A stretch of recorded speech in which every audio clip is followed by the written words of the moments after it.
Hi everyone and welcome to Game 3 of Round 5 at the Star City Games Invitational Qualified Legacy Tournament in Doncaster. We have Nick Clark and Ross Silcock battling each other. Nick has red, white, black zombies and Ross has Jund. Do you think, we didn't really discuss them in Game 2, do you think there's going to be a huge amount of sideboard options for either player here?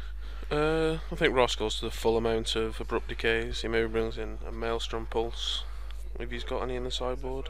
I think we saw one in Game 2, so he more than likely has one. Yeah, I'm not sure whether he was playing one main deck or not. We didn't quite decide on that. Thoughtseize there from Nick. He sees Abrupt Decay, Maelstrom Pulse, Tarmogoyf Lightning Bolt, couple of lands. I think Ross is definitely on the control route in this game anyway, and that hand really does enable him to do that. Yeah. If you're Nick here, what are you looking at taking? I think the game's won off the back of Goblin Bombardment, to be honest. It's just such a powerful effect with Nick's recursive deck. But it looks like he's taking the Tarmogoyf, so yeah, assume he doesn't have a lot of removal in hand. Yeah, we might be looking at something like the fact he might not have Swords to Plowshares in hand at that point. That's correct. And there's one of the best cards. If he doesn't have Swords to Plowshares, he is in trouble because that's Deathrite Shaman. Yep, freshly drawn for Ross, I think. Yeah, I think that would have been the first card that Nick would have got rid of there. Yeah, that does seem like it's probably the correct. There is dueling Deathrites, but Ross does have the Bolt. And Nick's just trying to burn through Ross's umpteen removal spells at the moment. Oh, nice Verdant Catacombs for Ross as well there. So he's, you think he's pretty much drawn perfect there to get in this Yeah, it's situation? nice to see Ross drawing the correct cards off the top of his deck for once, as opposed to his draw incorrect card 90% of the time usually. But yeah, he's had a series of very good draws off the top. His hand was fine anyway. Yeah. See, what he wants as well now is another Tarmogoyf, because it'll be a pretty big boy. Or a Dark Confident. Yep. Or he'll probably just straight 4th land Bloodbraid Elf, and there's not much Nick can really do about that, unfortunately. Yeah. It'd be interesting to see if Ross kills the Bloodghast and then removes it straight away in his turn. I don't expect him to do that. He should probably have something better to do with his mana, but that could be the play he's looking at. I mean, he's got Abrupt Decay and Pulse, hasn't he? So yeah. I don't think he's got the. He hasn't got the mana to do that though, has he? So he could Abrupt Decay and then eat it. No, he couldn't. You are correct. He doesn't have the mana for that. Basic Mountain screwing him over. Yeah. I mean, essentially Ross's deck is running 4 Tigers, 4 Groves, so he's usually sorted for green-red, it's just the black he's got to make sure he has. Yep, he just ate Nick's Deathrite Shaman there. Just and it looks like prayers could be answered here. That's 4 mana. Yep, Bloodbraid Elf from Ross into Punishing Fire. That's quite sickening. You've got to feel like Nick might be a little bit on tilt due to Ross's draws. Yeah, I mean, at least all these guys do come back. Yeah. If Ross lets him. If you're Nick now, are you looking for something like Surgical Extraction here to try and get rid of that Punishing Fire? Yeah, you're looking for a pretty big miracle here to come back. Ross's draw's been excellent. Lingering Souls will buy him some time though. I mean, it's going to get eaten and deal 2 damage. And if it does trade with Bloodbraid Elf. Yep. Ross with double Grove as well now to protect his Punishing Fire from any sort of Surgical Extraction nonsense. If you could see me at the moment, you would have seen a large eye roll at that point. So he eats the Lingering Souls.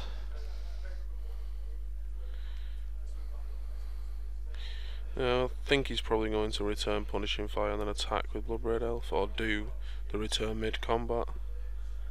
He's kind of give away what's going on, so he may as well just pick it up now, I think.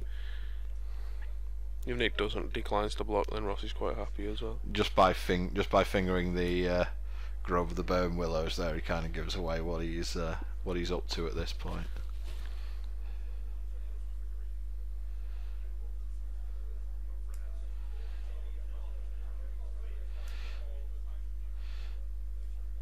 He's not going to bother. He's just going to pass the turn. Well, he made another Deathrite. He made another Deathrite, and so yeah, tap the Grove for green, gaining the life, and then use his mountain to pick up the Punishing Fire, making the best use of his resources there as he can. Yep. And this is just the nightmare situation for Nick, I'd imagine here. Yeah, I don't think Nick runs a Maelstrom Pulse. I'm not sure he is having that green splash. I'm just not sure what he can do really to get back in the game. He may as well attack. Probably like fetch land Goblin Bombardment's probably his best option here, and literally throw his team at the Deathrite Shamans. Yep. Lingering Souls is a good start. He's making a lot of spirit tokens, but then again Ross can negate the attacks with a Deathrite Shaman. Yeah, he's also got Ross's endgame engine. He's on very much online now with 5 mana and Punishing Fire.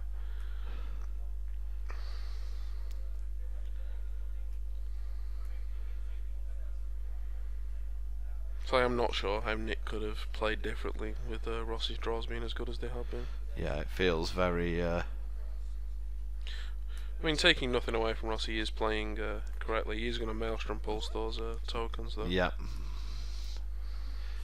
And then feels like he got some value out of that. Yeah, that felt pretty good, and he's more than likely going to eat the remaining Lingering Souls, leaving Nick with nothing but a Bloodghast in play. And that was an important line of text of Bloodghast cannot block. Nope. I mean, not taking anything away from Ross in this game. He's played it correctly, very crisply as usual. But I don't think there's anything Nick could have really done against this kind of draw. No. I mean, Deathrite Shaman's his nightmare, and the 3 cards on top of Ross's deck were Deathrite Shaman, Fetch Land, Bloodbraid Elf. Yep, that's just the way Magic is sometimes. Yep. Ross leaving a Deathrite Shaman up there. It's just in case Nick does try and get anything going. Cabal Therapy from Nick. Will we see Ross potentially just punishing Fire the Bloodghast now? Or... Oh no, he's discarded Abrupt Decay. Right, I was just thinking there, because we didn't see Ross's hand on camera there, so I think that's the Abrupt Decay he's had from turn 1. He's not had to use it. Doesn't feel like Abrupt Decay and Bloodghast is very good value. No, but it's a very clever play from Nick, because if he does draw the red source and the Goblin Bombardment, it maybe gives him a chance to get back in the game. Well, we've got red source and 2 mana, so yeah, that's Bombardment alright, so he can still potentially get back into this game. It's a very long shot. Uh-oh, Ross is removing a land here. Do you think he might have another Abrupt Decay? No, he's just going to Punishing Fire it. Yeah, fair enough. Now, did Nick sacrifice that in response to do 1 damage, or did he miss that?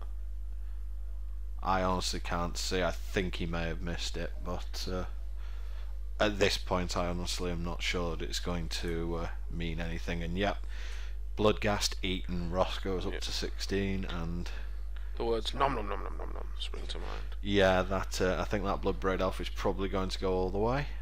With the help of a Deathrite Shaman. Yep. Goblin Bombardment, usually pretty devastating in this deck, but they have to have creatures for it to work, I'm afraid. Yeah, and when your engine's completely nullified, it's a bit of a problem. Yeah, it's a shame we don't see the old Kobold Goblin Bombardment deck anymore in Legacy. The metagame's just moved on to actually more competent decks, so you can't get away with 0 cost 0 1s, unfortunately. Well, you know, when the UK was going way back in time, when the UK was known as the hub of good deck building, we had the Cocoa Pebbles deck, and the which was, for those of you who have Gatherer available, was Enduring Renewal, Goblin Bombardment and Shield Sphere. Look it up.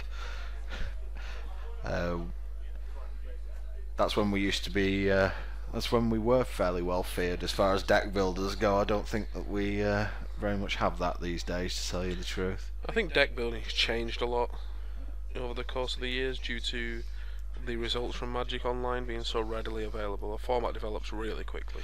Yeah, there's very little in the way of, don't know what I'd call, there's very little in the way. I know that this might seem like a bit of an attack on people who say like I never net deck or anything like that, but the problem is, like, if a rogue deck in inverted commas is good, it will become a net deck within a week and a half, 2 weeks these days. Yeah, the example is the modern Bogle deck.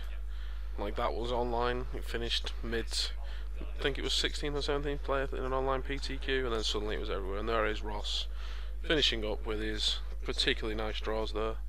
I don't think there was anything Nick could have done. He played really crisply. He just missed that one trigger. But he does have abrupt decay apparently in his deck. Yeah. But that is Ross moving to 5-0 now, and more than likely within IDing distance of the top 8. So thanks for watching this round, guys, and we will be back with round 6.